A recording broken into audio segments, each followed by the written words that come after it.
सरगोदा में एक मोहम्मद शहरोज नामी शख्स ने 4 साल नाबालग मसीही लड़के से बदफैली की। मुजरिम बच्चे को जवार के करीबी खेत में ले गया, जहां उसने उसके साथ जिनसी ज्यादती की।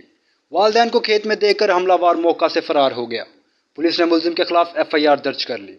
जी नाज़रीन, 26 अप्रैल को शाम 8:30 बजे के करीब सरगोदा के चक 48 शुमाली में एक नाबालग मसीही मूसा मसीह, जो कि 4 साल का है, को मोहम्मद शहरोज करीबी खेत में ले जाने के बाद ज्यादती का निशाना बनाता है। मूसा मसीह अपने लिए टॉफियां खरीदने गांव में करीबी दुकान पर गया। काफी देर तक घर न पहुंचने पर अहले खाना ने उसकी तलाश शुरू कर दी।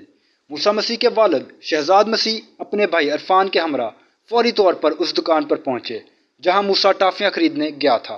दुकानदार और दीगर अफराद ने शहजाद मसीह को बताया कि मूसा को शहरोज के साथ बाहर खेतों की तरफ जाते देखा गया है। शहजाद मसीह और इरफान करीबी खेतों में मूसा मसीह को तलाश करने लगे और उस मकाम पर जा पहुंचे और देखा कि मोहम्मद शहरोज मूसा मसीह के साथ बदतमीजी कर रहा है। शहरोज ने अपने कपड़े इकट्ठे किए और मूसा मसीह को रोता हुआ छोड़कर मौका से फरार हो गया।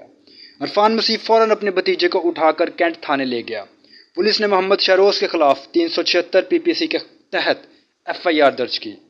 बताया जाता है कि इस अफसोसनाक हकीकत में इजाफा ये हकीकत है कि मसीही अक्सर पराया का दर्जा रखते हैं और इनकी कमजोरी को मजीद बढ़ाते हैं। बदकिस्मती से पुलिस और अदालतें इंसाफ की पैरवी करने में अक्सर हिचकिचाहट का मुजाहरा करती हैं और अक्सर अपने जराइम की रिपोर्टों को नज़रअंदाज कर देती हैं। शहजाद मसीह और उसके ख़ानदान का कहना है कि हमारी आला हुकाम से गुजारिश है कि हमें सिर्फ़ और सिर्फ इंसाफ दिलवाया जाए। हम अपने नाज़रीन को मूसा मसीह के मुतल्लिक़ मज़ीद अपडेट्स के लिए आगाह करते रहेंगे और इस मसले से जुड़ी कोई भी नई खबर मिलती है तो हम आप तक पहुँचाएँगे। मालूमात का काबिल एतमाद ज़रिया CRC। जुड़े रहें CRC के साथ।